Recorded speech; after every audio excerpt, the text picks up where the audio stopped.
Voilà, on continue donc notre cours sur le métabolisme des glucides. Et aujourd'hui, on va faire la troisième partie. On va aborder donc la troisième partie, c'est-à-dire la chaîne respiratoire.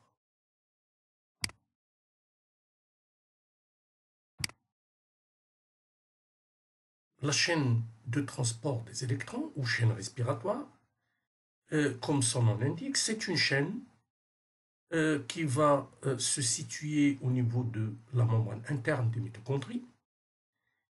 Et son fonctionnement est le suivant: les électrons riches en énergie provenant du glucose, transportés par les NADH et les FADH2, comme on l'a vu donc lors de la glycolyse et du cycle de Krebs, ils sont transférés à des transporteurs d'électrons, et ces transporteurs sont situés sur la membrane interne de la mitochondrie.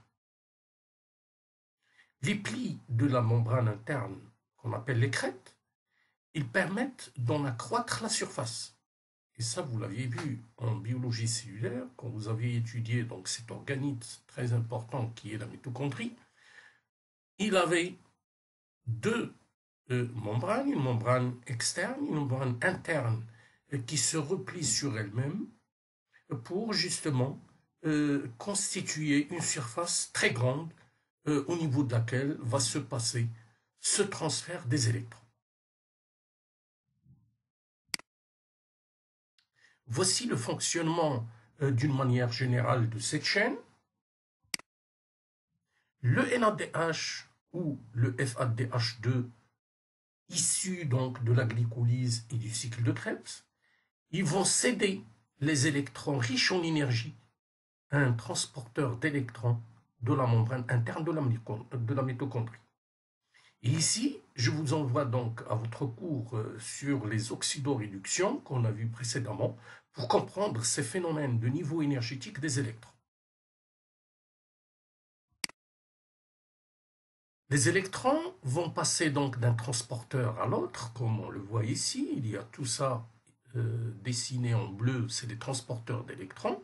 Donc les électrons provenant du NADH ou le FADH2, ils vont voyager d'un transporteur à l'autre, et à chaque transfert, ils perdent de l'énergie.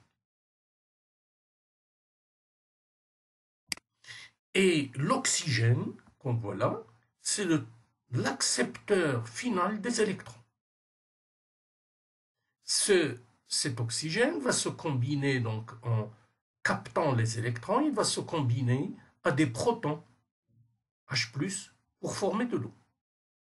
Voilà donc le scénario général de fonctionnement de cette chaîne de transfert d'électrons. Alors pourquoi il y a ce transfert et pourquoi il y a des accepteurs et des donneurs des électrons?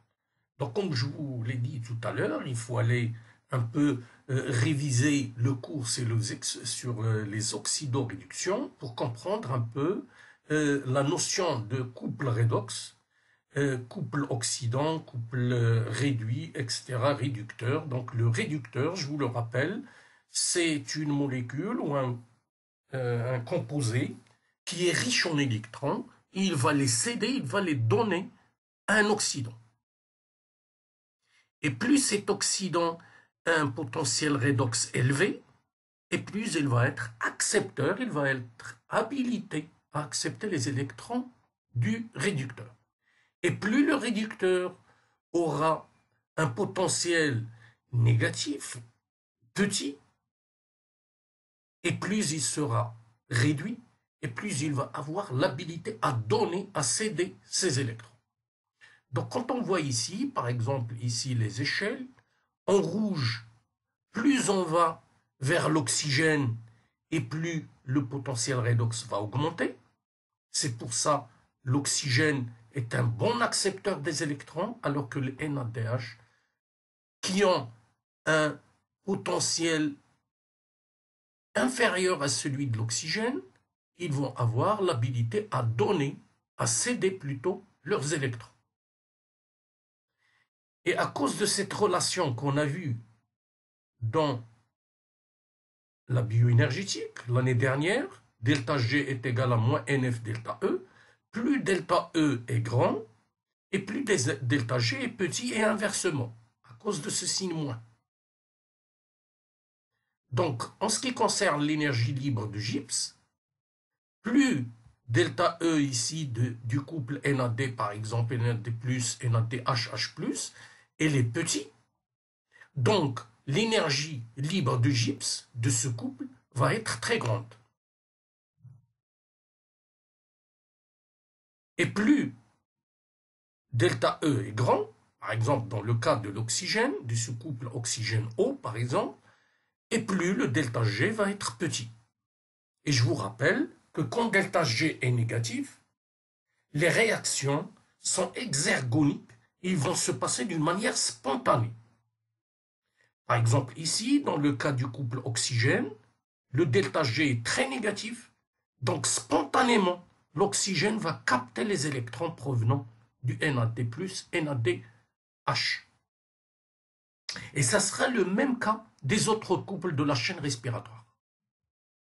Donc tout le long de la chaîne respiratoire, il y aura des couples, ici NAD+, NADH+, ici FAD, FADH2, les cytochromes réduits et cytochromes oxydés, la même chose ici jusqu'à l'oxygène et l'eau.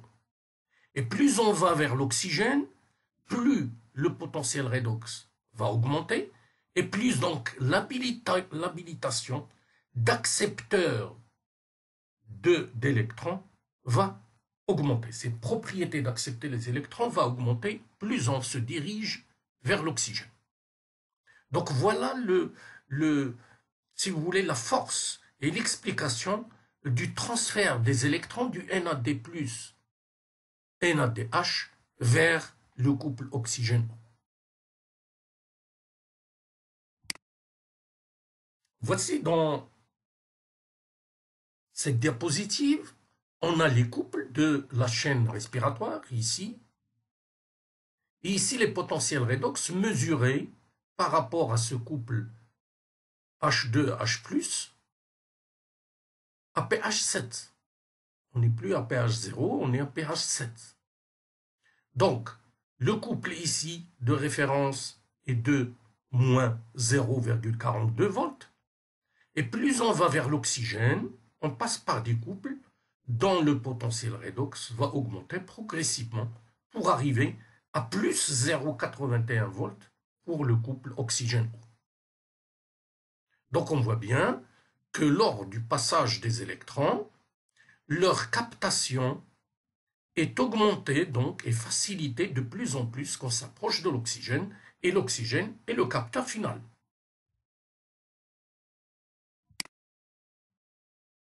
Alors voyons voir un peu ces complexes qui transportent les électrons, comment ils fonctionnent entre eux. Alors voilà, il y a 4 complexes, le complexe 1, le complexe 2, le complexe 3 et le complexe 4. Le complexe 1 va donc céder les électrons à une molécule ici appelée une ubiquinone, le coenzyme Q. Le deuxième complexe aura le même travail, il va céder lui aussi les électrons à l'ubiquinone.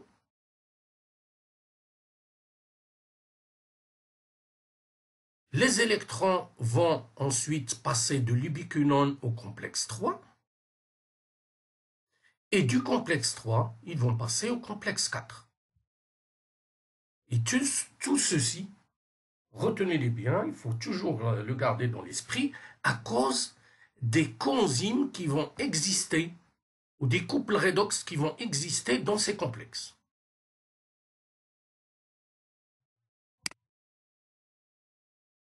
Une remarque, ici j'ouvre une parenthèse, quand on a dit que l'accepteur final c'est l'oxygène, ce n'est pas toujours le cas pour tous les êtres vivants. Il y a des bactéries, par exemple, qui vivent en milieu anaérobique, sans air, donc sans oxygène. À ce moment-là, l'accepteur final va être un autre composé que l'oxygène. Par exemple, un sulfate ou un nitrate. Et on parlera à ce moment-là d'une respiration anaérobie qui n'utilise pas l'oxygène. Et on vous donne ici un exemple, par exemple chez les bactéries nitrifiantes, À ce moment-là, ils vont utiliser comme l'accepteur le nitrate, les électrons. Le glucose, il est toujours utilisé comme source énergétique. Et la réaction globale, les électrons du glucose ne vont plus être acceptés par l'oxygène parce qu'il n'existe plus, mais par le nitrate. Et la transformation, donc la respiration, va avoir lieu de la même manière qu'en cas de l'aérobie. Seulement, les électrons, ici, vont se retrouver à la fin sur le nitrate. Et c'est ainsi que ces bactéries vivent et tirent leur énergie du glucose de la même manière que chez les autres êtres aérobiques. Je vous rappelle ici les porphyrines, ces molécules qu'on va rencontrer un peu dans toutes les cellules et qui vont jouer un rôle très important dans ces phénomènes d'oxydoréduction, notamment dans le transport de l'oxygène au niveau sanguin, dans l'hémoglobine et dans la chaîne respiratoire. Donc, c'est quoi les porphyrines? Ce sont des corps cycliques formés de 4 anneaux pyrroliques. Voici le noyau pyrrolique. Pyrrole. Ces anneaux pyrroliques ils vont se relier les uns aux autres. Il y en a 4 ici, pour former un cycle ici. Donc, on parle de pan, méthène, porphyrine. Donc, 4 noyaux ici, pyrrole. Et puis, ces porphyrines sont capables de chélater, c'est-à-dire de piéger différents ions métalliques comme le fer, le zinc, le magnésium, etc. Parce que dans leur noyau, donc dans leur centre, il y aura un atome métallique, fer, zinc, magnésium, etc. Et ces atomes, ils vont capter des électrons, ils vont changer donc de l'état de réduction, ils vont passer d'un état oxydé à un état réduit, au fur et à mesure donc de l'arrivée des électrons. Et on va trouver donc ces porphyrines dans ce qu'on appelle les métalloporphyrines, comme ici, et que vous avez un exemple classique, l'hémoglobine, qui a dans son centre un ion oxygène qui peut s'échanger avec le CO et le CO2. Voici les transporteurs d'électrons qu'on va trouver au niveau de la chaîne respiratoire. Alors le premier dont j'ai parlé tout à l'heure, c'est coenzyme Q. Voici sa structure. Donc c'est une quinone avec les fonctions cétoniques ici qui peuvent se réduire et devenir des fonctions alcool. Donc ça c'est la forme oxydée du coenzyme Q. Et quand il va capter donc les électrons avec les protons, il peut en capter 2 ici, un là et un là. Donc on parlera de coenzyme Q H2.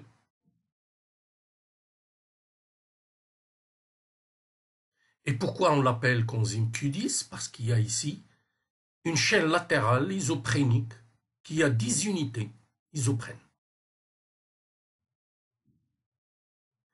Le cytochrome P450, ça, on l'a vu dans la photosynthèse.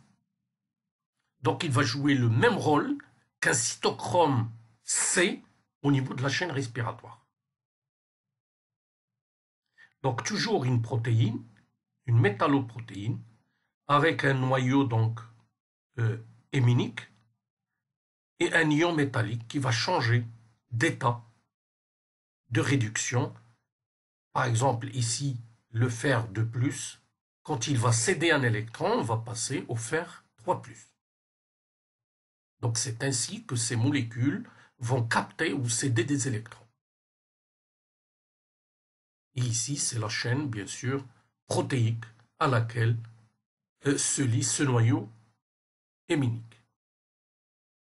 Grâce ici à l'acide aminé cystéine, qui se termine par CH, et c'est là où il va donc, SH, pardon, c'est là où il va donc se lier, grâce à cette fonction SH, à ce noyau héminique.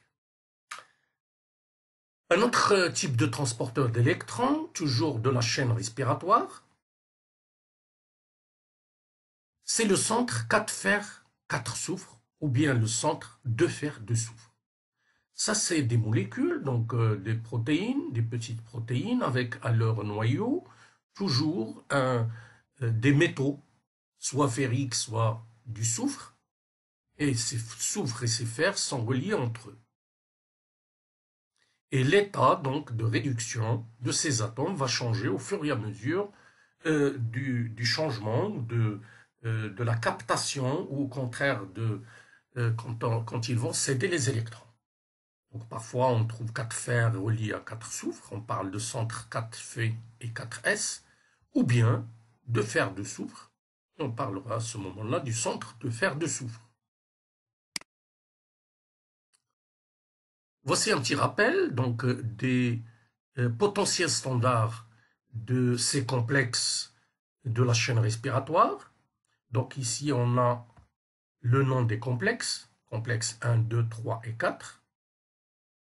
Les enzymes ou la fonction enzymatique de ces complexes, on y reviendra tout à l'heure. Les couples redox qu'on trouve à chaque niveau et à chaque complexe. Et ici le potentiel standard, donc redox, de ces couples. Et comme je l'ai dit tout à l'heure, plus on va vers le dernier complexe où il y a l'oxygène, et plus le potentiel redox va augmenter. Ce qui va pousser vers un transfert spontané de ces électrons jusqu'à l'oxygène. Alors, voici les couples rapidement, on les voit ensemble. Le premier couple NAD+, NADH. Le deuxième complexe, lui, il a comme couple le FMN ou FAD avec FMNH2 sous la forme réduite ou FADH2 quand il s'agit de FAD. Le coenzyme Q oxydé et le coenzyme QH2 réduit. Le cytochrome B oxydé, cytochrome P réduit. Cytochrome C oxydé, cytochrome C réduit.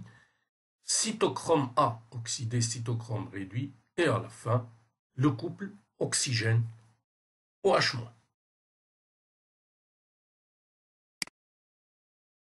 Voyons voir maintenant le fonctionnement de chaque complexe à part.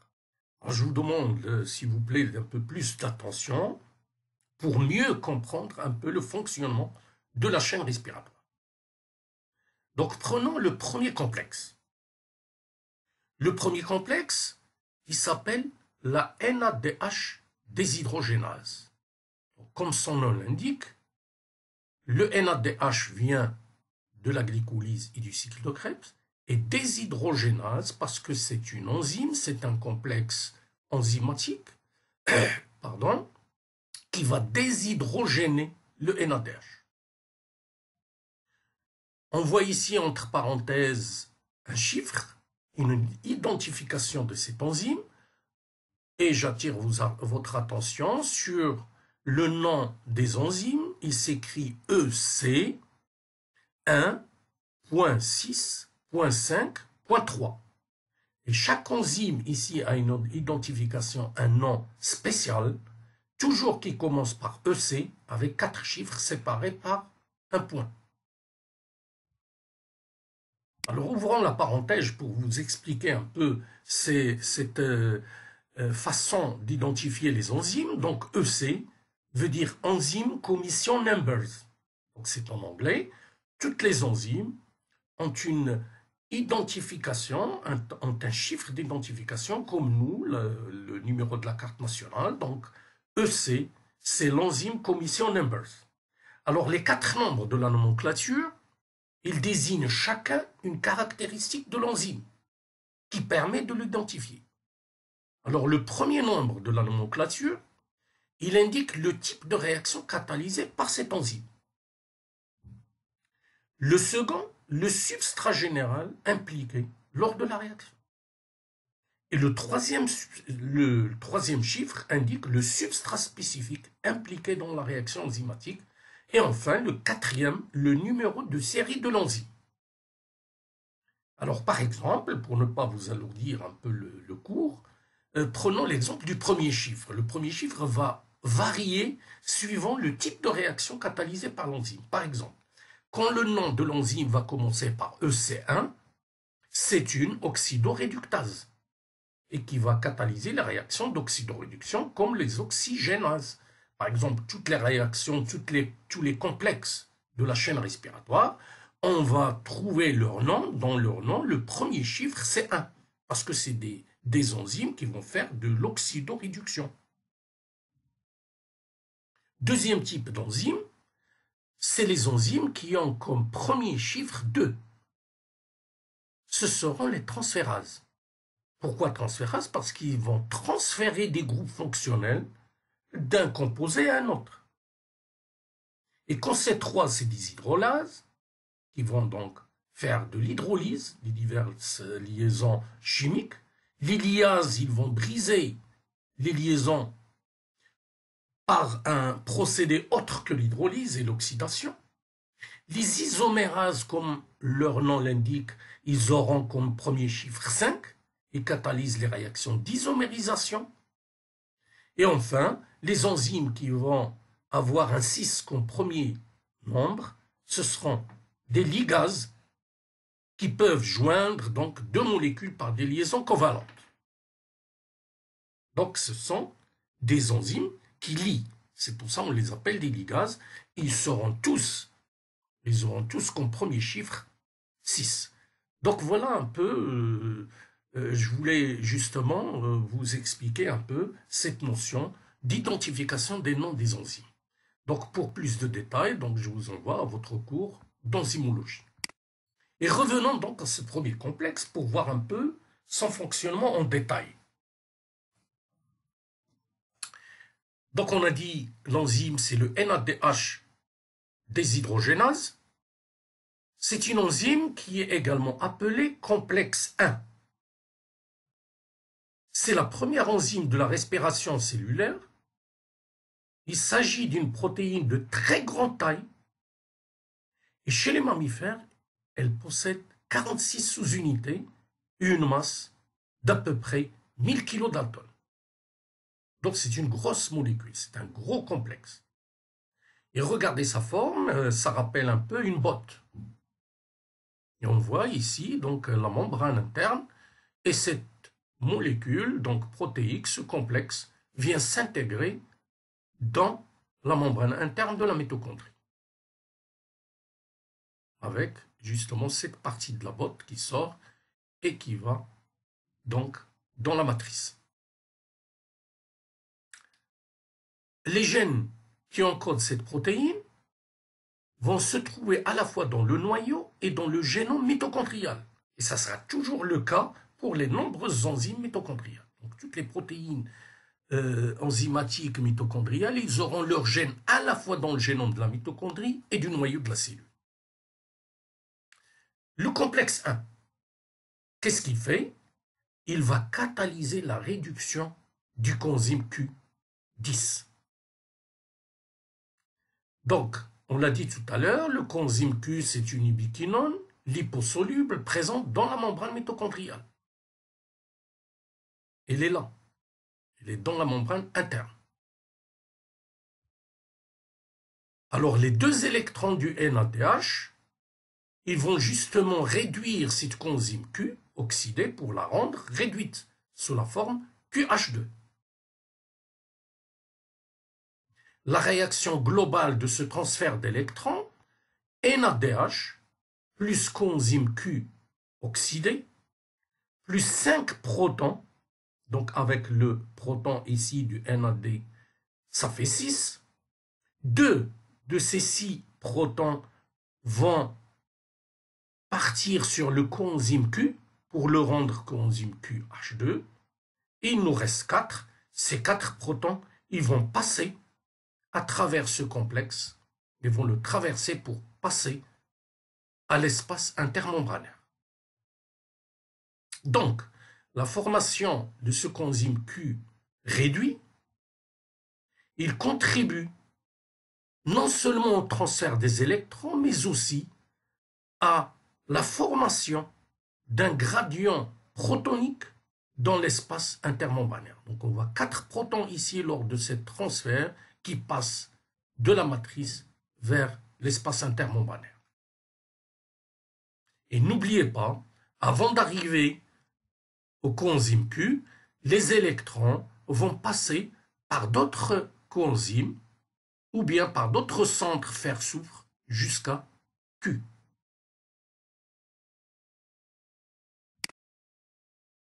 Le deuxième complexe. Le deuxième complexe, il s'appelle la succinate déshydrogénase. Donc la même chose, c'est une enzyme qui va déshydrogéner quelque chose.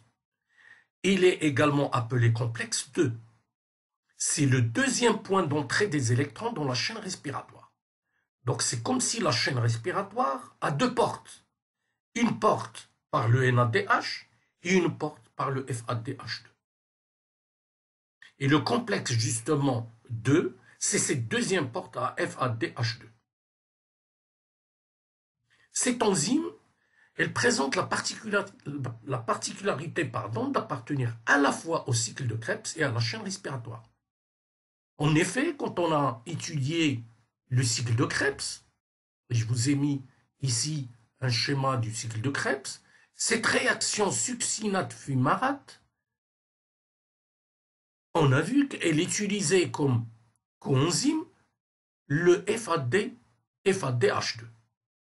Et justement, cette réaction est commune à la fois du cycle de Krebs et à la chaîne respiratoire. C'est la même. D'accord? Donc, la chaîne respiratoire est liée au cycle de Krebs par cette liaison, par cette enzyme, par cette réaction. Donc, succinate fait marate et le pouvoir réducteur passe au FADH2 et le FADH2 va le passer au centre fer-soufre de ce complexe 2 jusqu'au coenzyme Q comme pour le complexe 1. Et le coenzyme Q, une fois capté les électrons, il devient réduit et avec les 2 protons donc de la matrice, il devient QH2. Et je vous fais remarquer ici qu'il n'y a pas de pompage de protons vers l'espace intermembranaire, comme lors du premier complexe. Qu'est-ce qu'on peut dire encore ici? Il y a un noyau héminique ici, avec l'atome de fer, et ce centre héminique, il semble qu'il ne joue pas de rôle dans le transfert des électrons, mais au contraire, il a un rôle de protection de la cellule, justement, contre les dérivés actifs de l'oxygène qu'on a vu précédemment dans le cours, justement, du stress oxydatif. Si on regarde un peu l'équation globale de l'oxydoréduction de ce complexe, le succinate qui va se transformer en fumarate et le pouvoir réducteur va passer sur le coenzyme Q oxydé pour devenir coenzyme Q réduit. Donc la chose la plus importante ici à retenir, c'est que c'est un point commun avec le cycle de Krebs et 2, il utilise comme coenzyme le FADH2 sans pompage de protons vers l'espace intermembranaire. Le troisième complexe. Le troisième complexe est appelé coenzyme Q cytochrome réductase ou bien complexe cytochrome BC1. Et chez les mammifères, il s'agit d'un dimère de 2 complexes formés chacun de 11 sous-unités. On voit ici sur le schéma 2 complexes qui se ressemblent, 2 sous-unités qui forment le complexe 3. On a un cytochrome et une variété de protéines de transfert d'électrons contenant au moins un groupe héminique. D'accord? Donc on a des centres fer-soufre comme les autres complexes 1 et 2. Et ici on a des cytochromes, cytochrome C1, cytochrome P, c'est pour ça justement son nom, c'est le complexe cytochrome PC1. L'atome de fer du complexe 3 oscille entre l'état d'oxydation ferreux, plus 2, et l'état d'oxydation ferrique, plus 3, lors de la circulation, bien sûr, des électrons à travers la protéine du complexe 3. Donc il y aura ici des cytochromes avec l'ion l'atome de fer qui va changer d'état d'oxydation. Le complexe 3, qu'est-ce qu'il va faire? Il va catalyser l'oxydation d'une molécule QH2 et la réduction de deux molécules de cytochrome C. Donc rappelez-vous, le QH2 qui a capté les électrons qui proviennent soit du complexe 1, soit du complexe 2, il est maintenant dans un état réduit, QH2, et ce QH2, il va céder ses électrons au cytochrome C oxydé. Seulement ici, j'attire votre attention que le cytochrome C ne peut capter qu'un électron à la fois. Alors que le coenzyme QH2, rappelez-vous, il peut céder deux électrons. Donc on aurait besoin de deux cytochromes C oxydés ici pour capter la totalité des électrons du coenzyme QH2. Et justement, quand on regarde l'équation globale de l'oxydoréduction qui se passe au niveau du complexe 3, on a QH2 qui va réagir avec deux cytochromes C oxydés. Donc chacune des cytochromes va capter un électron, plus deux hydrogènes de la matrice mitochondriale, avec les deux ici du QH2, ça fait 4, d'où le coenzyme Q qui va donc être réduit, qui va être, oxydé, parce qu'il était réduit ici, et les deux cytochromes qui vont capter leurs électrons, ils deviennent réduits. Et les 4 H+, ici, ils vont passer dans l'espace intermembranaire.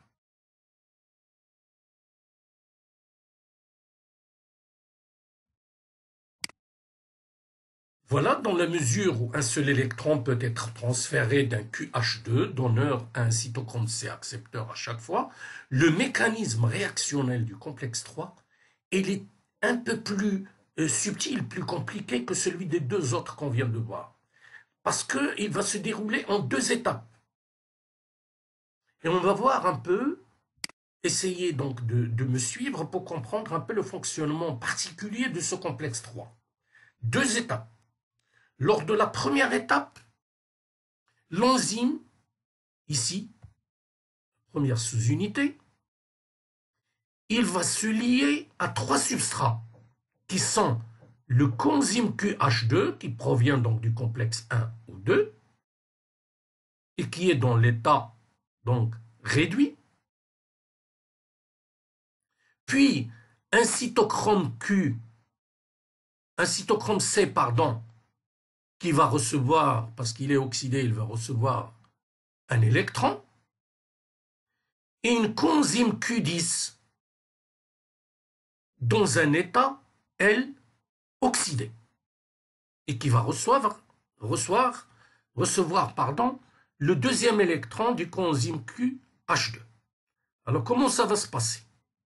Retenez bien, on a un QH2, un cytochrome C et un Q dans un état oxydé. Les trois se lient en même temps à l'enzyme. Le coenzyme QH2. Le coenzyme QH2, qu'est-ce qu'il va faire? Il va céder un électron au cytochrome C oxydé qui devient donc cytochrome C réduit. Et le deuxième électron, il va passer à ce coenzyme Q qui est déjà oxydé. Donc il va prendre une charge négative en plus. Il devient Q avec un électron. Et la charge devient négative. Les deux premiers substrats, si vous voulez, de l'enzyme, le QH2, une fois, quand il a cédé ses électrons, il va quitter l'enzyme. Et les protons, ils vont passer à l'espace intermembranaire. Le cytochrome C, qui a maintenant capté un électron, il est réduit, il va quitter aussi l'enzyme. Par contre, ce coenzyme Q oxydé qui a capté un électron et qui est devenu maintenant un coenzyme Q avec un électron, une charge donc négative, il reste lié à l'enzyme. Alors, qu'est-ce qui va se passer? On va le voir dans la seconde étape de cette oxydation. Alors, essayez de me suivre. Une seconde molécule réduite du coenzyme Q, donc sous la forme QH2, on la voit ici, elle vient se lier sur l'enzyme. Et il va céder un électron à une deuxième cytochrome C oxydée qui devient, encore une fois, cytochrome C réduite. Donc, retenez bien, une cytochrome C lors de la première étape qui a été réduite, une deuxième molécule cytochrome C oxydée qui a été réduite. Donc, pour un coenzyme QH2, on a deux cytochromes C qui étaient oxydés et qui deviennent réduites. De la même manière, les protons de QH2 vont quitter le complexe vers l'espace intermembranaire. Donc, on a 4 protons. 2 ici et 2 dans la deuxième phase. Le deuxième électron du QH2, il va passer sur la molécule Q qui avait capté auparavant un électron lors de la première étape et qui maintenant a 2 électrons libres et peut se fixer donc facilement à 2 protons de la matrice pour devenir QH2. Et le QH2 va passer dans l'espace, dans la membrane interne. Donc c'est comme si cette deuxième molécule de QH2, elle est rentrée, il s'est lié donc lors de la deuxième étape et on a quitté QH2. Donc comme si rien ne s'est passé. Donc si on veut faire un bilan, une molécule de QH2, 2 cytochromes C, qui vont échanger, chacun va prendre un électron du coenzyme QH2, et on va obtenir 2 cytochromes C réduits, d'une part, avec pompage de 4 protons de la matrice vers l'espace intermembranaire. Donc je vous demande de revoir un peu d'une manière plus calme pour mieux cerner le mécanisme de ce complexe 3. Le complexe 4 maintenant. Le complexe 4, on l'appelle la cytochrome C oxydase. Son identification est le 1931. Donc le premier, on l'a dit, qui indique que c'est bien une enzyme d'oxydoréduction. Donc ce complexe 4, c'est la protéine qui va terminer la chaîne respiratoire mitochondriale. Et chez les mammifères, la structure de cette enzyme est extrêmement compliquée. Pourquoi? Parce qu'elle est formée d'abord de 13 sous-unités qui travaillent ensemble, 2 groupes héminiques et plusieurs cofacteurs renfermant des ions métalliques. Ces cofacteurs, ils vont renfermer du cuivre, du magnésium et un zinc. Donc ça se complique. Ici, il y a plus de variétés d'atomes métalliques. Le cuivre, le magnésium, les zinc qu'on ne retrouvait pas dans les autres complexes auparavant. Et que fait cette enzyme? Cette enzyme, elle va catalyser le transfert d'électrons à une molécule d'oxygène. Et bien sûr, ici, il y aura pompage encore, comme dans le complexe 1 et le complexe 3, de protons de la matrice vers l'espace intermembranaire. 2 molécules d'eau sont formées par molécules d'oxygène réduit. Tandis que 4 protons sont expulsés, bien sûr, vers l'espace intermembranaire. Ce qui contribue, bien sûr, à l'augmentation du gradient de concentration de protons à travers la membrane interne. Donc plus les électrons voyagent du complexe 1 ou du complexe 2 vers le coenzyme Q, puis vers les cytochromes C, puis vers ce complexe 4, et plus il y a pompage de ces protons, et plus le gradient de concentration va augmenter dans cet espace intermembranaire de la mitochondrie. Alors regardons un peu l'équation globale de l'oxydation qui se passe au niveau du complexe 4. Donc, puisque chaque atome d'oxygène va capter 2 électrons, donc la molécule d'oxygène va avoir besoin de 4 électrons. Et comme on a dit que chaque cytochrome C ne capte qu'un seul électron, donc on a besoin de 4 cytochromes C oxydés pour pouvoir libérer les 4 électrons. Donc ces 4 électrons vont voyager donc, le long de ce complexe protéique jusqu'à l'oxygène. Chaque atome d'oxygène va capter 2 électrons et on a, avec la liaison 4H+, 4 protons, la formation de 2 molécules d'eau. Et 4 protons vont être relargués vers l'espace intermembranaire. Donc, l'équation globale, c'est 4 cytochromes C réduits, une molécule d'oxygène, 8 protons matriciels captés, 4 cytochromes C oxydés, 4 protons vont sur l'eau, pour former l'eau, sur l'oxygène, et 4 protons ici vont être largués dans l'espace intermembranaire. Le dernier complexe s'appelle le complexe 5. Et dans les conditions normales, on vous dit que 3 molécules d'ATP sont formées en même temps qu'un atome d'oxygène se combine à 2 électrons.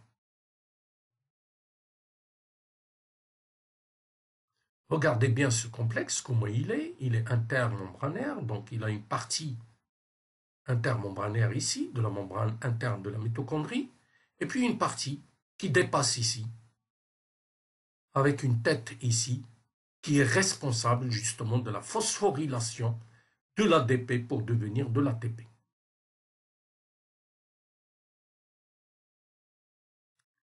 Donc, ici, il y a un canal, on va le voir en détail tout à l'heure dans les diapositives qui suivent, un canal par où vont rejoindre la matrice de la mitochondrie les protons, qui étaient accumulés ici lors du passage des électrons, et le retour, l'énergie du gradient, va servir donc à faire cette phosphorylation oxydative de l'ATP.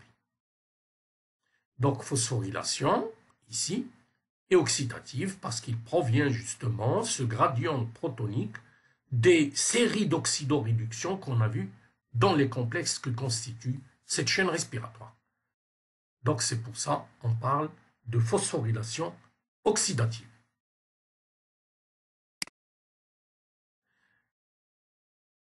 Voilà cette diapositive qui nous montre un peu, qui nous situe un peu les choses, le fonctionnement de cette chaîne respiratoire et sa place par rapport aux autres étapes qu'on a vues de dégradation, d'oxydation du glucose, à savoir la glycolyse qui était cytoplasmique, le cycle de Krebs qui était, lui, mitochondrial comme la chaîne respiratoire.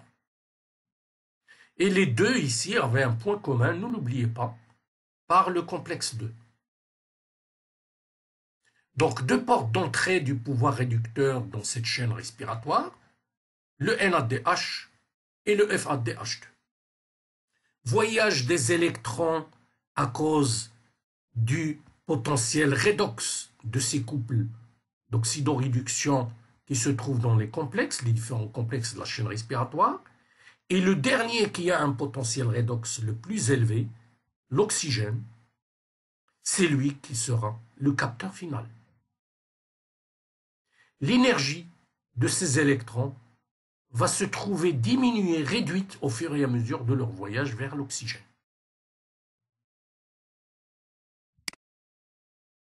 Voici une diapositive qui vous donne un peu une idée sur l'emplacement des complexes dans la membrane interne de la mitochondrie et leur fonctionnement. On voit ici l'emplacement du premier complexe qui va recevoir le pouvoir réducteur, les électrons des NADH. Puis, ici, on voit à côté du côté de la matrice le complexe 2, qui est commun, donc on a dit, au cycle de Krebs, et qui va lui aussi céder les électrons par le FADH2 au coenzyme Q. Donc, regardez ici, les électrons proviennent de ce complexe ou bien ils proviennent de ce complexe. Le coenzyme Q qui a reçu donc ces électrons va se retrouver réduit et à son tour, il va céder les électrons au couple redox qui se trouve dans le complexe 3. Le complexe 3 va céder les électrons au cytochrome C, puis le cytochrome C va donner les électrons à l'oxygène du complexe 4 pour former l'eau.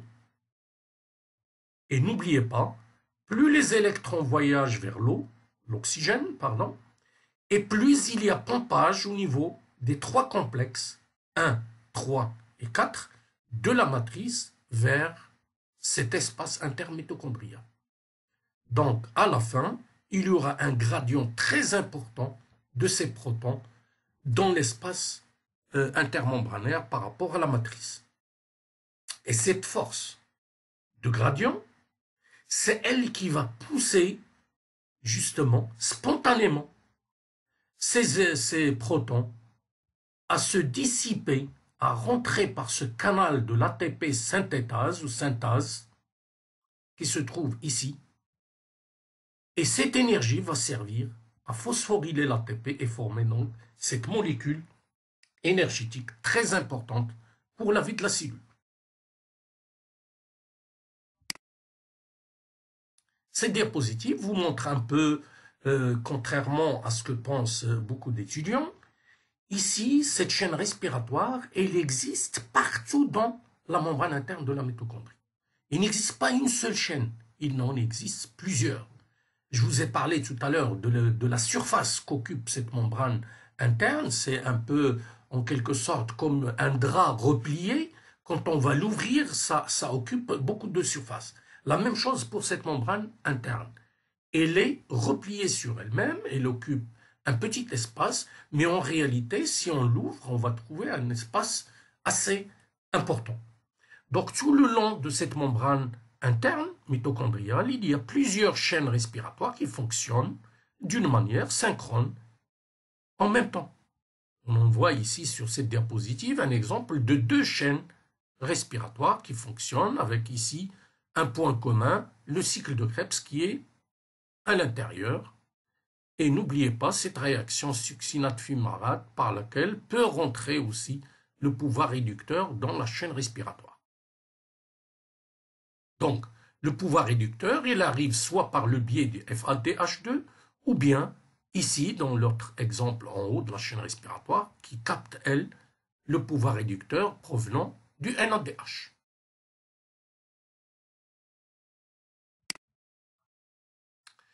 Alors, revenons un peu au nom de ces complexes protéiques, d'oxydoréduction de la chaîne respiratoire.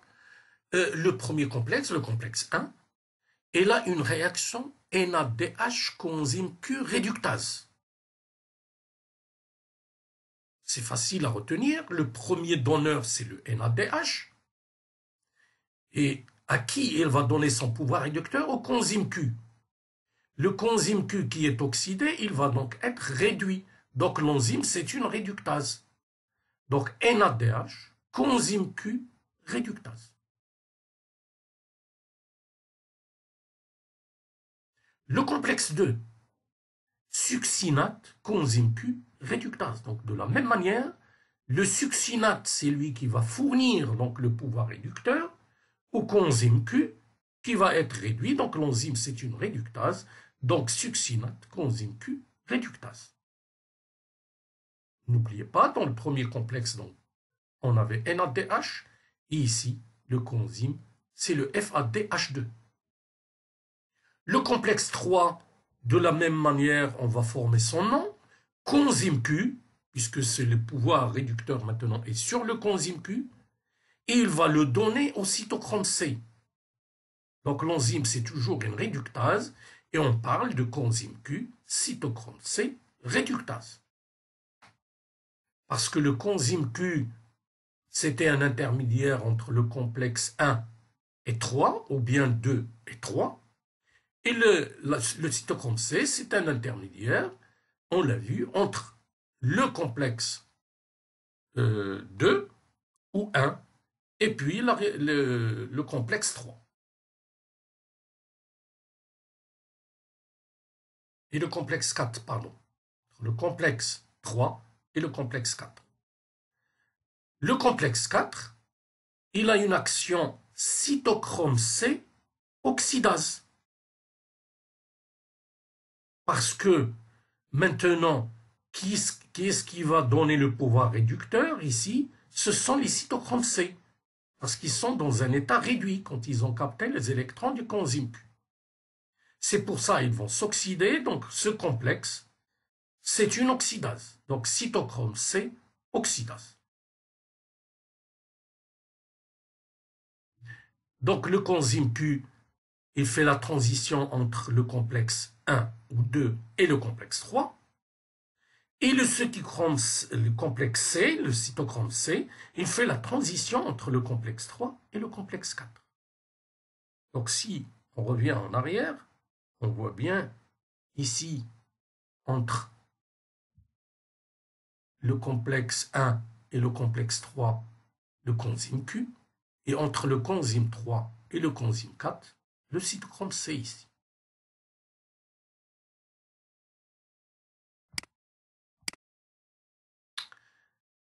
Alors à la fin de la chaîne protéique de transfert des électrons, on a vu le dernier accepteur d'électrons était l'oxygène qui sera ainsi à l'origine de la formation de la molécule. Donc maintenant les choses sont claires pour vous.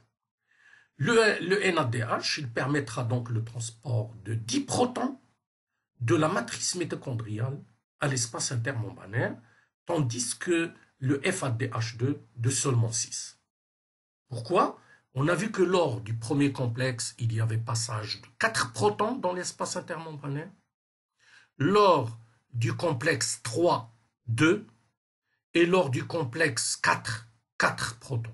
Donc 4 plus 2 plus 4, ça fait 10 protons si on démarre du NADH. Par contre, si on rentre dans la chaîne par le biais de FADH2, le premier complexe n'existe pas, donc il y a un manque de 4 protons. Donc 10 protons moins 4, ça fait 6 seulement. Donc 6 protons si on rentre par FADH2 et 10 protons si on rentre par le NADH. Et bien sûr, retenez bien, c'est ce gradient protonique qui se forme dans l'espace qui va permettre de céder cette énergie de gradient à l'ATP synthétase pour former, donc pour phosphoryler l'ATP en ATP.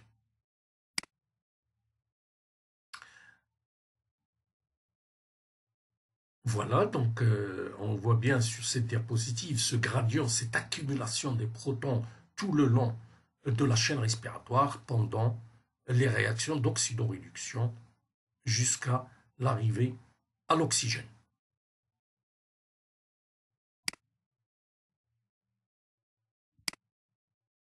Donc, l'espace intermembranaire, quand il y a accumulation des H+, des protons, devient plus acide, c'est normal.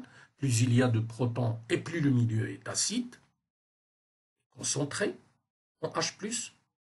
Et le gradient électrique aussi va changer, va se modifier tout le long donc des réactions d'oxydoréduction. Pourquoi? Parce qu'il y a des charges plus qui passent de l'intérieur de la mitochondrie vers cet espace intermitochondrial. Et qui dit proton dit charge plus. Donc plus il y a de charge plus ici, plus il y a donc un déficit de charge plus de l'autre côté, de la matrice. Donc il y aura un pôle positif et un pôle négatif. Donc c'est un dipôle électrique qui va se former lors du voyage des électrons, lors de la chaîne respiratoire. Voilà, donc naissance d'un gradient électrochimique, les ions H+ ont tendance à diffuser vers la matrice grâce à cette force protomotrice qui s'est formée, et ils le font par ce canal de l'ATP synthétase pour former donc l'ATP. Voilà, regardons un peu de plus près cette ATP synthétase. Donc on voit ici cette molécule d'ATP synthétase schématisée par des sous-unités ici alpha et bêta qui forment une couronne ici dans l'espace intermembranaire. Une partie ici de cette enzyme qui est, elle, intermembranaire, intégrée dans la membrane. Et puis, une sorte ici de tuyau microscopique qui va donc rassembler les deux parties. Donc ici, dans la matrice, pardon, et ici dans l'espace intermembranaire. Parce que c'est ici qu'il y a accumulation des protons et qui vont passer, donc, retourner à la matrice. Donc cette couronne ici se trouve du côté de la matrice.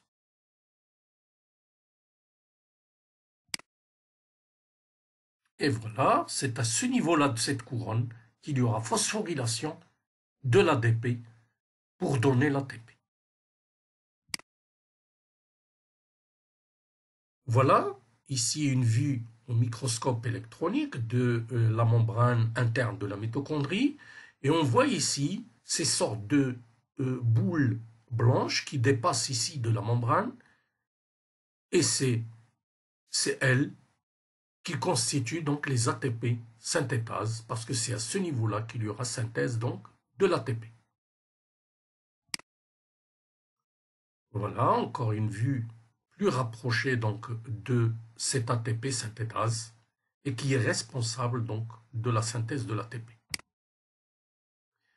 Voyons un peu plus en détail le fonctionnement justement de cette enzyme complexe qui est l'ATP synthétase et qui a mis beaucoup de temps, qui a caché un peu le secret de son fonctionnement aux chercheurs jusqu'à ce qu'on découvre donc un peu le secret de son fonctionnement, de son travail.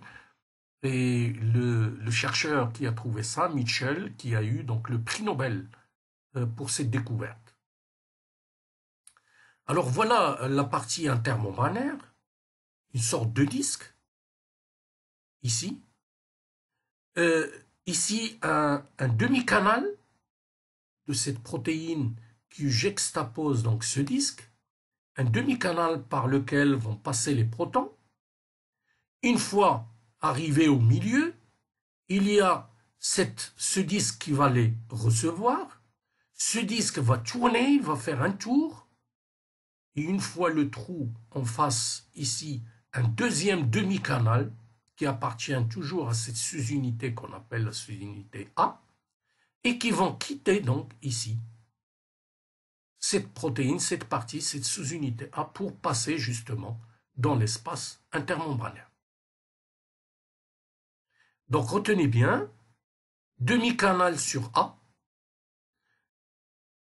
le disque qu'on appelle sous-unité C, qui va faire un tour, et après, les électrons, les protons, ils vont quitter par le deuxième demi-canal qui se trouve ici, sur l'autre partie donc de la sous-unité A.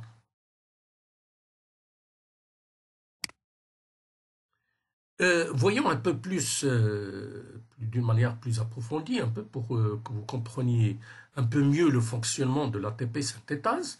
Et pour ceux qui veulent approfondir ces notions, ils peuvent aller voir un peu, j'ai mis ici les liaisons Internet là, qui vous envoie vers les sites pour plus d'explications. Alors si on regarde un peu ce complexe ici, qui est responsable de la synthèse de l'ATP. Alors, comment ils fonctionnent? Ces protéines, ils vont changer d'état.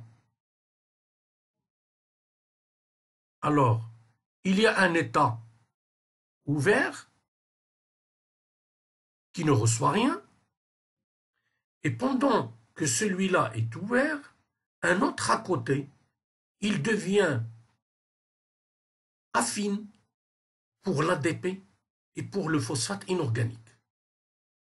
Alors que le troisième à côté, qui lui est juxtaposé, il va recevoir, lui, la molécule d'ATP.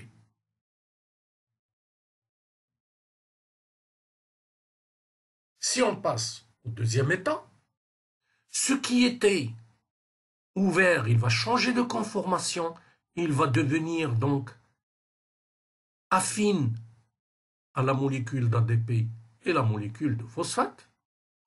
Celui où il y avait l'ADP plus PI, l'énergie, elle va être captée par cette sous-unité et on va pouvoir fabriquer de l'ATP, faire la liaison ADP et P.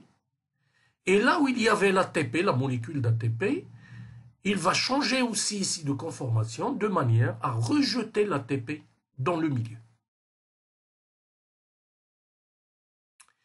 Et ainsi de suite, on va passer au troisième état. Là où il y avait ADP plus P, ça devient de l'ATP. Là où il y avait de l'ATP, l'ATP dégage dans le milieu. Et là où il y avait liberté de ce site, il y a fixation de l'ADP plus P, et ainsi de suite. Donc ça tourne, et plus ça tourne, plus ces protéines, ces sous-unités vont changer de conformation, vont changer de forme dans l'espace, et leur affinité vis-à-vis des molécules va changer. Et une fois qu'il y a l'ADP et le P, il suffit de l'énergie, d'un peu d'énergie, et on va donc lier ce phosphate inorganique à l'ADP pour former l'ATP. Et une fois l'ATP formé, changement de conformation, libération de cette molécule dans la matrice.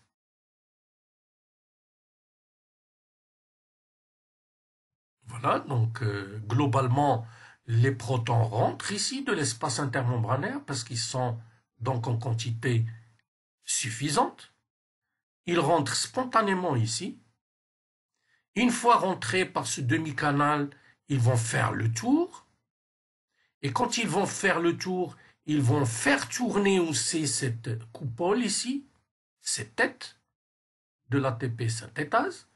Et quand elle va tourner, cette énergie cinétique va se transformer en énergie chimique et c'est elle qui va donc former la liaison entre l'ADP et le PI pour donner de l'ATP.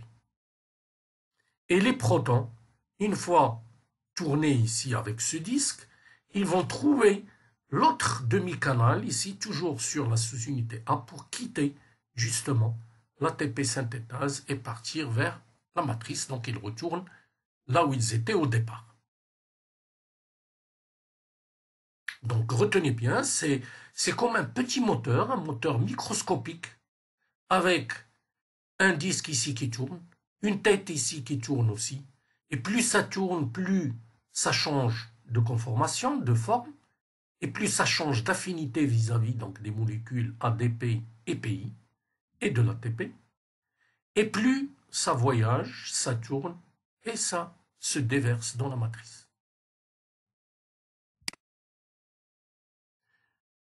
J'ouvre une parenthèse ici, l'ATP synthétase, si on la fait tourner dans l'autre sens que celui de la synthèse, rappelez-vous ici, les protons rentrent de l'espace pour retourner à la matrice, ça fait tourner donc le disque dont on a parlé, et l'énergie donc de ce gradient va se retrouver sous une forme chimique qui est l'ATP.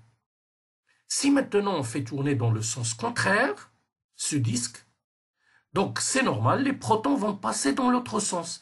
Ils vont s'échapper de la matrice vers l'espace intermembranaire. Et à ce moment-là, l'énergie qui les fait pousser ici vers l'espace, c'est une énergie qui vient de l'hydrolyse de l'ATP. Donc, deux propriétés de l'ATP synthétase. Il peut jouer le rôle d'ATP, justement de biosynthèse de l'ATP, phosphorylation. Au contraire, il peut jouer un rôle d'hydrolyse de l'ATP et l'énergie va servir au contraire pour la formation de ce gradient de protons. Voici encore une diapositive qui vous montre un peu comment on a découvert son fonctionnement. Et on vous dit qu'on a fixé un long filament d'actine, donc une protéine qui se trouve normalement au niveau des muscles, sur la portion, sur la partie mobile de la protéine. Et on a pu observer comme ça, en fixant des molécules donc fluorescentes, comme ici la vidine, sur cette actine ici, et on a fixé le tout sur cette partie mobile qui tourne. On l'a dit parce que les protons, justement, qui rentrent, ils font tourner ce disque, et plus ça tourne, on a vu au microscope que cette fluorescence, elle change de position. Et c'est comme ça qu'on a pu comprendre un peu le fonctionnement de l'ATP synthétase. On a même joué à calculer la vitesse de rotation justement de cette sous-unité C, et on a trouvé à peu près 50 à 100 tours par seconde.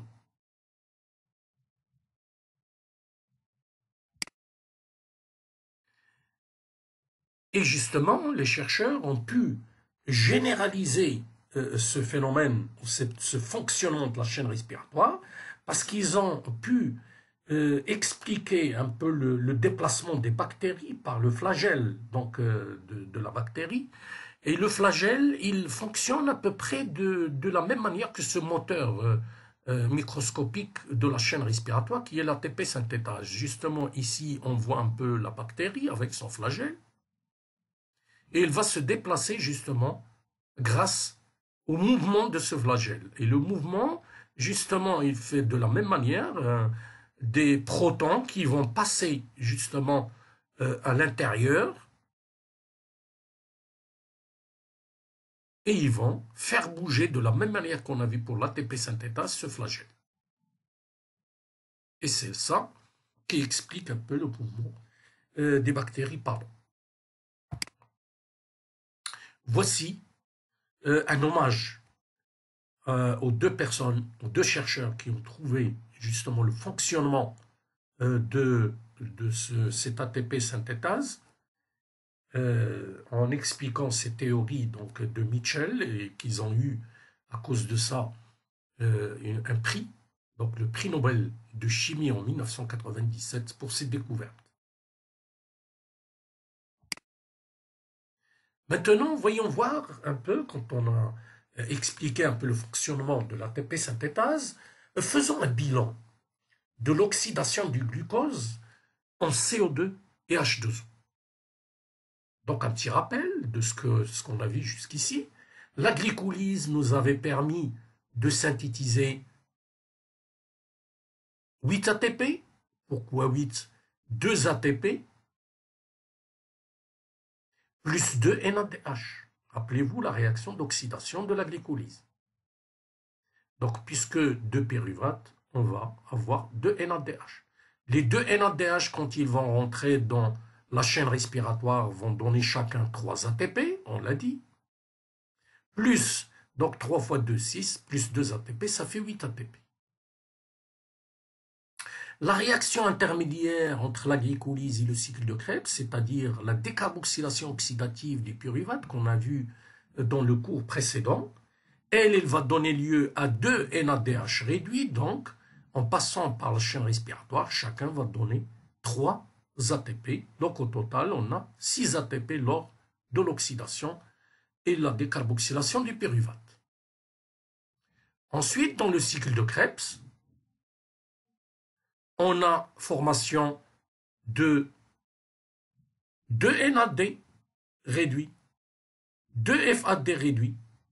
Chacun des deux ici va donner 6 ATP, plus ici chacun des deux FAD va donner seulement 2 ATP, donc 4 plus 6, ça fait 10. 10 plus les deux, ça fait 12. Et puisque il y a 2 acétyles qui arrivent, donc on fait 2 tours du cycle, donc 2 fois 12, ça fait 24.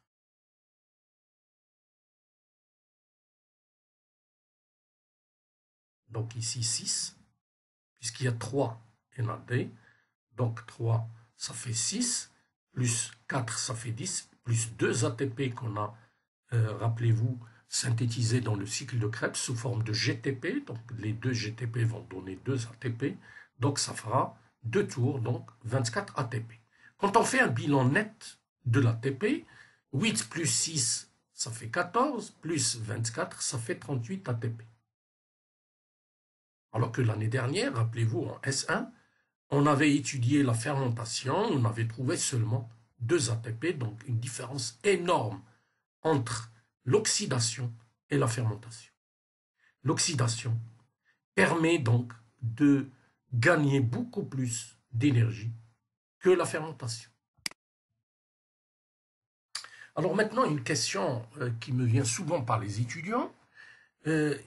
Pourquoi certains auteurs parlent de 36 alors que d'autres parlent de 38 ATP dans ce bilan de la respiration du glucose? Alors, voyons les choses de plus près. On a formé 2 ATP dans la glycolyse. Tout le monde est d'accord. 2 ATP dans le cycle de Krebs. Ça fait 4. D'accord? On les a synthétisés à partir de l'ADP plus P. C'est pour ça qu'on parle de phosphorylation au niveau du substrat. Donc 4 ATP. La chaîne respiratoire maintenant, la synthèse chimio-osmotique, grâce au gradient protonique, là, il y aura 32 ATP. 3 ATP pour chacun des 8 NADH produits dans la mitochondrie. Ça fait 8 fois 3, 24 ATP. Et 2 ATP pour chacun des 2 FADH2 du cycle de Krebs. Et 2 pour chacun des 2 NADH produits par la glycolyse. Ça fait 8 ATP. Donc 24 plus 4 plus 4, ça fait 32. Et 32 plus 4, ça fait 36 ATP au total pour une cellule eucaryote avec mitochondrie, navette glycérol phosphate. C'est pour ça, ici, les 2 NADH, on a compté seulement 2 ATP pour chaque NADH et non pas 3 ATP, parce qu'on a utilisé la navette glycérol phosphate. Et je vous rappelle que la navette glycérol phosphate, quand on l'a étudiée, le pouvoir réducteur des NADH cytoplasmiques est passé sous forme FAD et non pas NAD dans les mitochondries. Donc on passe de NAD à FAD, donc seulement la biosynthèse de 2 ATP au lieu de 3. Donc on a 36 ATP pour une cellule eucaryote avec mitochondrie quand on utilise la navette glycérol phosphate. Voilà. Donc, retenez bien, si on utilise la navette malate-aspartate, le pouvoir réducteur cytoplasmique des NADH, il reste NADH à l'intérieur de la mitochondrie. Il passe, rappelez-vous, grâce au malate. Et à ce moment-là, la cellule va synthétiser 3 ATP en passant par la chaîne respiratoire pour chaque NADH.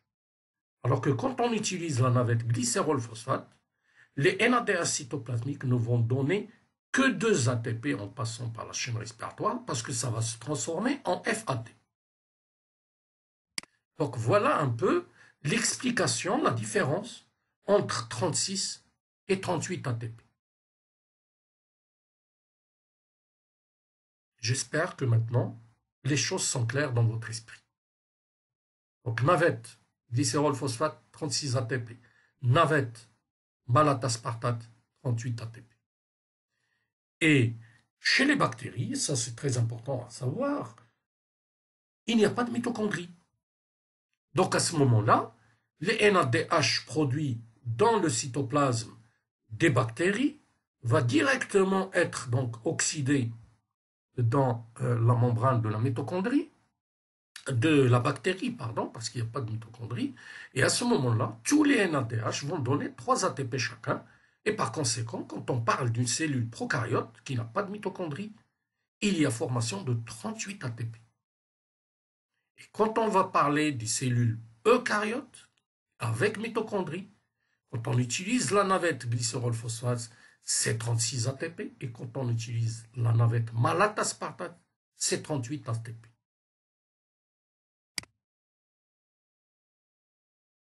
Le bilan de la respiration. Théoriquement, chaque mole de glucose devrait pouvoir produire 38 moles d'ATP, 2 dans la glycolyse, 2 dans le cycle de Krebs et 34 dans la chaîne respiratoire. Le rendement est de 40%. Donc 40% seulement de l'énergie du glucose est convertie en ATP. Et les 60% restants, ils sont transformés, sont libérés, vont se dissiper sous forme de chaleur. Donc en réalité, la cellule, elle va former à peu près une trentaine d'ATP par molécule de glucose oxydée. Donc, il est très important à noter et à garder dans l'esprit que la respiration cellulaire requiert l'oxygène pour capter les électrons qui sont entreposés dans le NADH pendant les réactions d'oxydation de la molécule de glucose.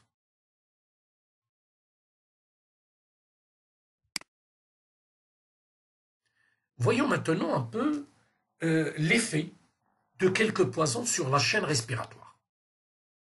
Le premier, qui est très dangereux, le cyanure. Que fait le cyanure?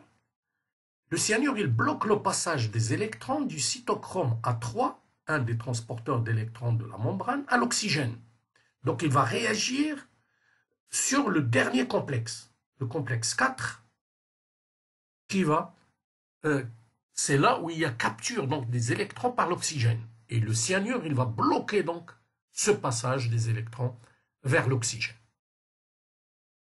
Donc c'est très dangereux parce qu'il va, par cette réaction, bloquer la synthèse de l'ATP. Et si on bloque la synthèse de l'ATP, automatiquement, la vie va s'arrêter. Parce que la cellule utilise l'ATP pour vivre, pour croître, pour bouger et pour faire ses synthèses. Un deuxième poison, le dicumarol, ou le 2,4-dinitrophénol. Ce produit chimique, il va augmenter la perméabilité de la membrane aux ions H+. Et là aussi, c'est mauvais pour la cellule. Quand on augmente la perméabilité aux membranes, les ions H+, ils vont diffuser à travers la membrane sans passer par les ATP synthétases. Et ça pose un problème parce que leur énergie est convertie en chaleur et non en ATP. Donc ce gradient protonique, il va se perdre. Il va se perdre complètement en chaleur parce que les protons ne vont plus passer par l'ATP synthétase, mais ils vont diffuser directement par la membrane interne. Et ceci donc grâce à cause de l'action de ce poison qui est le 2,4-dinitrophénol. Et on arrive à une notion très importante, la notion des graisses brunes. Alors pourquoi brunes?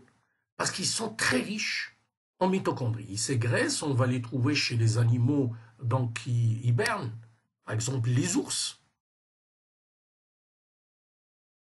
Ils ont donc de la matière grasse riche en mitochondries parce qu'ils vont avoir besoin de beaucoup d'énergie en hiver.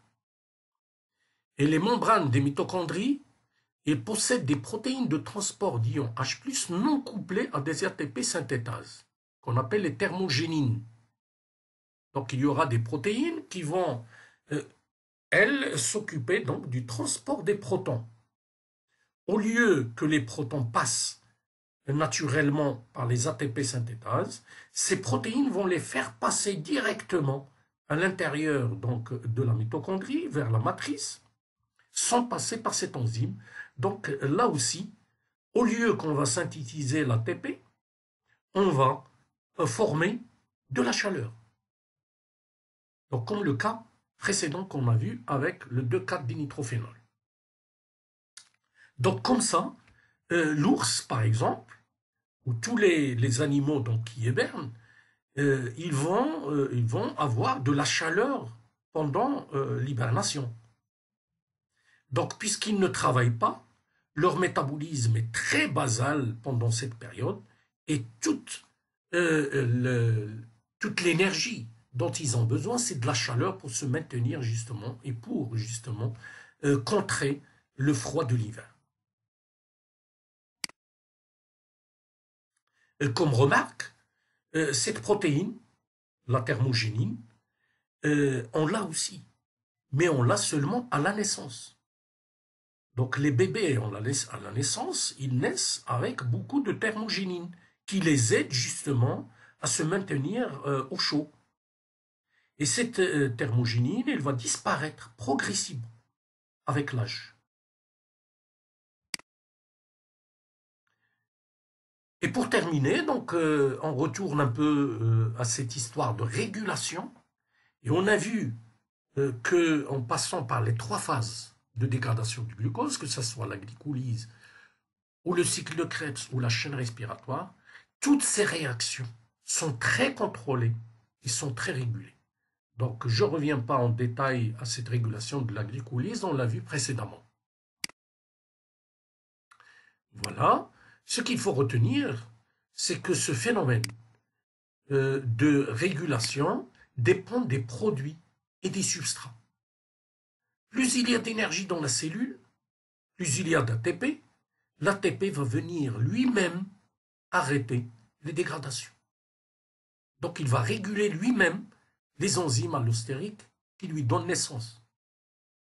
Au contraire, quand il y a manque d'énergie, l'AMP et l'ADP, on a vu qu'ils vont se retrouver en grande quantité et ils vont venir au contraire activer, stimuler la synthèse de l'ATP. Donc ici, rétro-inhibition et ici, stimulation par les substrats. Même chose au niveau du cycle de Krebs, là aussi, les régulations sont très importantes et les enzymes d'entrée qui sont à l'entrée, au départ donc, du cycle de Krebs, ce sont des enzymes allostériques et on l'a dit à plusieurs reprises, les enzymes allostériques, contrairement aux enzymes mécaïliens, ils sont très régulés. Ils sont très régulés et en général, dans une voie métabolique, ils sont au début donc de la voie métabolique. Comme ici, ils sont au début du cycle. Et c'est là où se passe la régulation. Donc, même chose que la glycolyse, quand l'ATP est en grande quantité, le NADH aussi, les acides gras, etc. Donc, la cellule est en période donc, de phase de stockage d'énergie. Il y a beaucoup d'énergie à sa disposition. Ces molécules, ATP, acétyl-CoA, NADH et les acides gras, qui sont des signaux donc, de surplus énergétique, ils viennent inhiber les enzymes allostériques tout le long donc, de la dégradation, de l'oxydation du glucose.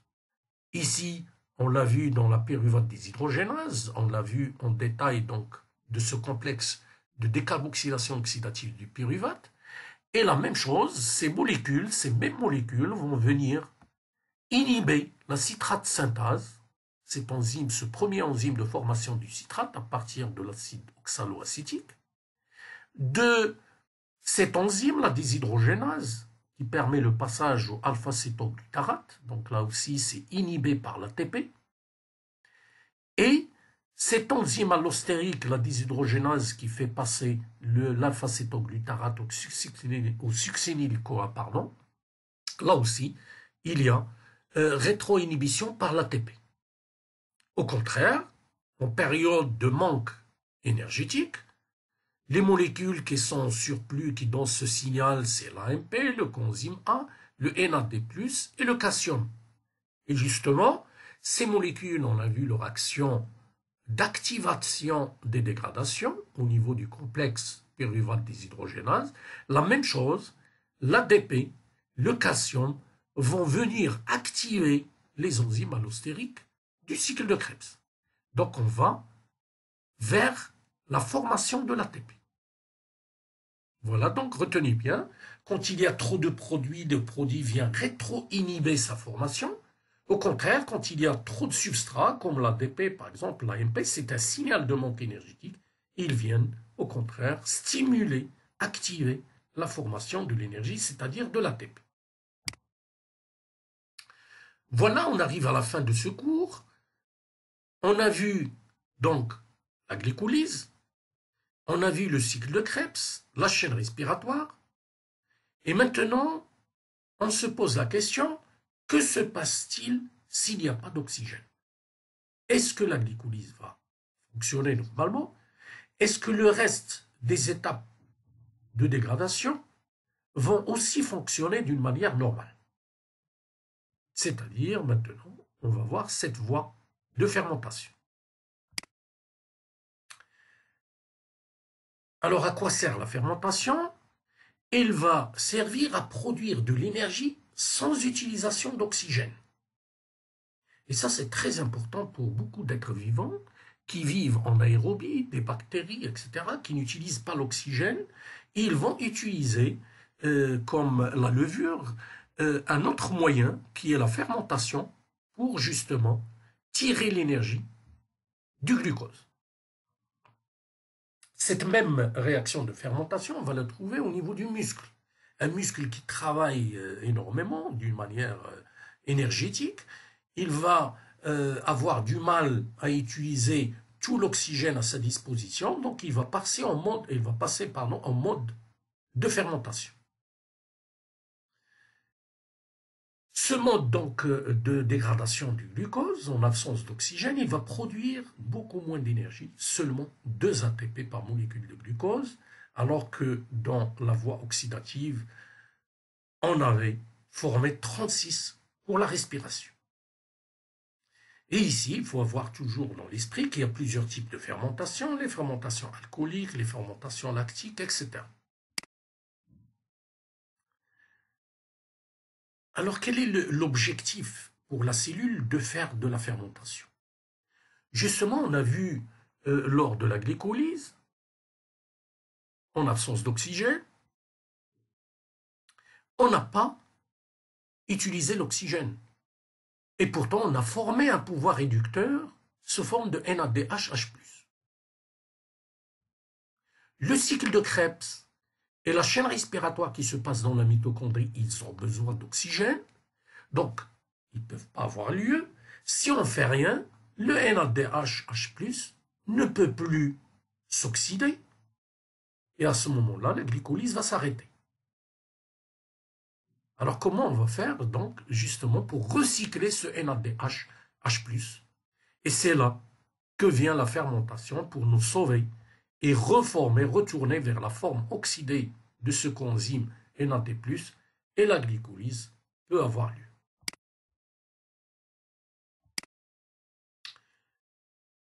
Alors, prenons comme exemple, premièrement, la fermentation alcoolique. Comme son nom l'indique, elle va donner lieu à de l'alcool.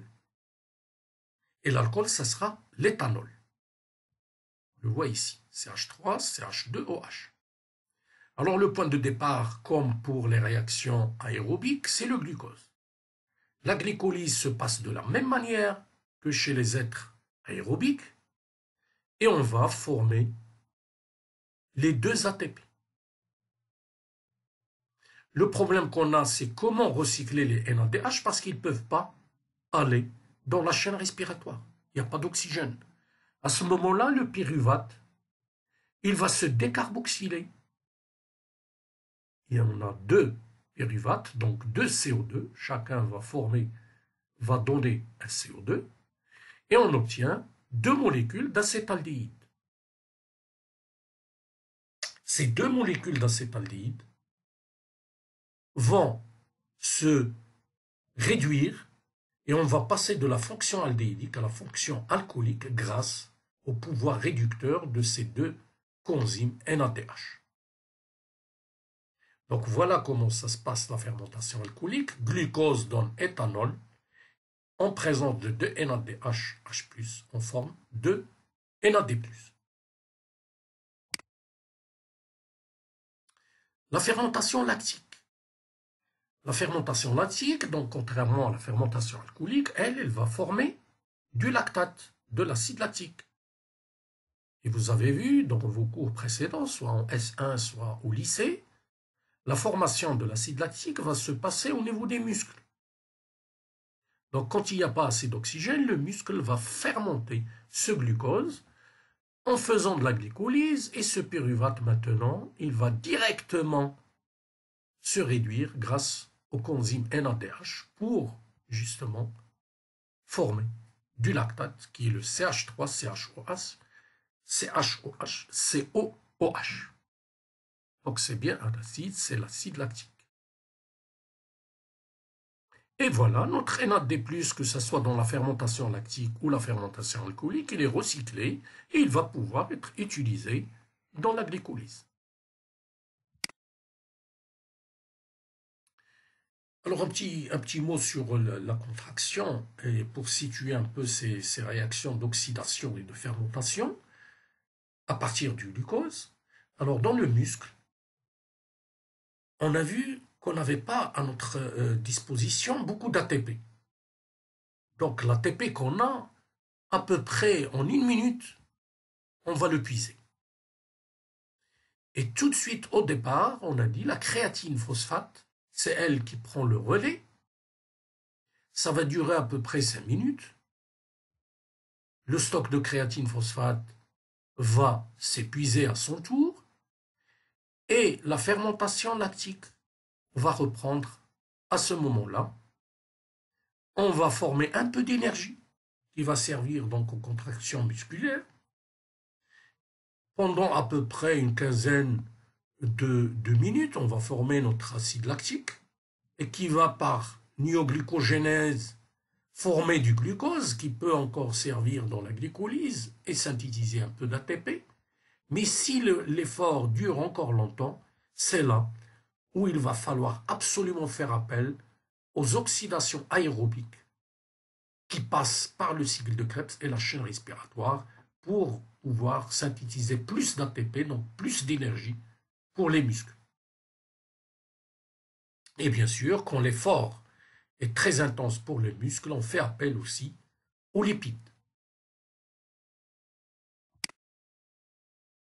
Et pour finir, juste pour vous rappeler qu'il y a des êtres vivants, des bactéries notamment, qui vivent strictement sans oxygène, on va dire ce sont des êtres aérobies stricts. Il y en a qui vivent comme nous en aérobie stricte, comme nous les humains. Et il y a des êtres vivants qui sont facultatifs, aérobie facultative, ils peuvent tenir le coup, si je puis dire, même un peu en absence d'oxygène. Donc voilà à peu près les situations dans lesquelles on peut trouver les variétés des êtres vivants suivant la présence ou non de l'oxygène. Et merci de votre attention.